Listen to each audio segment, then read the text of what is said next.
বিসমিল্লাহির রহমানির রহিম।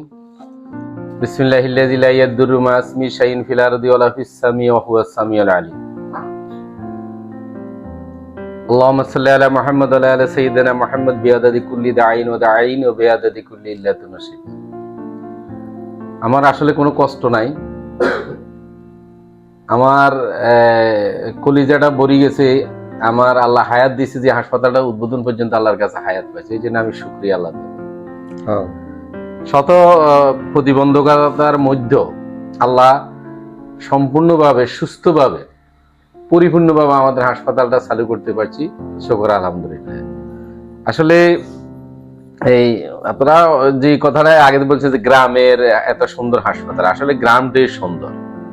পৃথিবীতে যতটা লোক যত জায়গায় আলো ছড়াইছে প্রত্যেকটা লোক কিন্তু গ্রামের লোকগুলো যায় আপনার শহর নেতৃত্ব দেয়, গ্রামের লোকরা বিশ্ব নেতৃত্ব দেয়। আর আমি তো সাধারণ একটা গ্রামের ছেলে, গ্রামে একটা হাসপাতাল করছি। এখন এই সমস্ত কাজ করতে গেলে অনেক প্রতিবদ্ধতা আসে, যেমন অনেক রিক্সাওয়ালা কুলি ছেলেও মন্তব্য করে, কিন্তু ওই দিকে তাকানোর সুযোগ নাই। যারা কাজকে ভালোবাসে তারা কাজ করিয়ে যাবে। আমরা ইনশাল্লাহ আল্লাহ অল্প কিছুদিন আল্লাহ যদি আরো হায়াত দেয়, আমরা এরকম আরো দুই তিনটা প্রতিষ্ঠান, দুই তিনটা প্রকল্প আমরা হাতে নিয়েছি। ইনশাল্লাহ ওগুলো আল্লাহ কুদরতি সাহায্যে আমরা ইনশাল্লাহ ওগুলো কামিয়াব করবো। যেটা আমাদের সাথে আছে, যেটা আলিফ সমবায় সমিতি করছি। এরপরে আমরা আলিফ মিম স্কুল অ্যান্ড কলেজ করবো, একটা আলিফ মিম মহিলা মাদ্রাসা, এটা আমাদের পরিকল্পনা আছে। অল্প সময়ের ভিত্তিতে এটা আমরা উদ্বোধন করতেছি। আলিফ মিম বেকারি, আমরা অনেকগুলো প্রতিষ্ঠান হাতে নিয়েছি অলরেডি। তারপরে পর্যায়ক্রমে এই প্রতিষ্ঠান, এই ছোট্ট প্রতিষ্ঠান, এটা এখন আর ছোট না, এই আলিফ মিম হাসপাতাল আলিফ মিম মেডিকেল কলেজ হবে ইনশাআল্লাহ। এখন আমরা হয়তো অনেকে অনেক কথা বলতে এটা বলে, আমাদের দেশের মানুষ, বেশিরভাগ মানুষ জ্ঞানের অভাবে অনেক সময় অনেক কথা বলে থাকে, কিছু যায় আসে না। যারা কর্মকে ভালোবাসে, একসময় কাজী ফারুক স্কুল যখন করছে, যখন শহরতন সরে আইছে, আজে বাজে মন্তব্য করছে, কিন্তু আজকে সারা লক্ষ্মীপূর্ণ নোয়াখালী থেকে অনেকে আসে কাজী ফারুকে সিরিয়াল। তো এখানে আমরা তো এখানে আমাদের এই হাসপাতালে একটা সময় আমরা ওপেন হার্ট সার্জারি করার আমাদের পরিকল্পনা আছে। আমরা এখানে বড় বড় অপারেশন গুলো এখানে করাবো। আমরা সেই আঙ্গিকে আমরা এগিয়ে যাচ্ছি, আল্লাহ পাক আমাদেরকে এগিয়ে দিতেছে। আশা করি এলাকার স্বার্থে, আর মানে দুনিয়াতে তো মানুষ বেশি দিন বাঁচে না, কারণ আল্লাহ এতটুকু বাঁচবে এরকম কখনো আমরা এতটুকু আশাও করি না। আল্লাহ অনেক হায়াত দিচ্ছে, শুকরিয়া। বাকি জীবনটা ইনশাল্লাহ মানুষের কল্যাণে, এলাকার মানুষের কল্যাণে করে যেতে পারবো, সেটাই হলো আমাদের মূল লক্ষ্য। কারণ অনেকে দেখেন এই যে টাকা পয়সা নিয়ে দেশের বাইরে যায়, আজকে তাদের জিন্দিগি কুকুরের জিন্দিগির মতো হয়েছে। ওরা একটা সময় মামলার ভয়ে দেশে আসতে পারবো না, একটা সময় ওদের ওই যে যারা বেগমপাড়া বা বিদেশে যায় বাড়ি করে, একটা সময় তাদের বাড়িতে জায়গা হয় না। কারণ ছেলে মেয়েরা কি করে, ছেলেরা করে ইংরেজি মেয়ে বিয়ে, মেয়েরা করে ইংরেজি ছেলে বিয়ে। তো ওদের মধ্যে আইনে আছে 60 বছরের পরে ঘর বুড়া বুড়িরে রাখে না। তো একটা সময় তারা বৃদ্ধা আশ্রমে চলে যায়, অটো চলে যাইতেছে বৃদ্ধা আশ্রম। কিন্তু আমাদের যে অল্প সম্পদ আল্লাহ দিচ্ছে, আমরা এলাকাতে কিছু করি, এলাকার মানুষের উপকার হলেও, আর এলাকার মানুষের সারা জীবন মনে রাখবে। যেমন আমার এই প্রতিষ্ঠান যদি আমি আজকে দেশের বাইরে করতাম, আমার কোনো লাভ হইতো না, কিন্তু এই প্রতিষ্ঠান দেখি সবাই আমাদেরকে দোয়া করবে, সবাই সুযোগ সুবিধা নিবে, চিকিৎসা হবে, এতে করে আমাদের অনেক সওয়াব। অনেক সময় আমি বলি যে আলিফ মিম হাসপাতাল এটা এমন এক জিনিস, এটা ধরে কেউ গালি দিল সে 30 নেকি পাইবে, 20 নেকি পাইবে, দুইটা হরফ সে উচ্চারণ করতে। কারণ আগে তো বলতে হবে যে আলিফ মিম, পরে না আমার গালি দিব বা প্রতিষ্ঠানটা গালি দিবে, তাও তার 20 নেকি থাকবো। আমাদের আলিফ মিমের যতগুলো প্রতিষ্ঠান, এটা নিয়ে যে একবার নাম নেবে ততবার সওয়াব হবে। আমরা একটা ভালো জিনিস নিয়ে আগাইছি ইনশাল্লাহ। এখন আর ভয় পাই না, আগে এটা করতে অনেক ভয় পাইছি। নিন্দুকেরা এখন আর অত মুখ খোলে না, আর ওরা মুখ খুললে আমাদের কিছু যায় আসে না।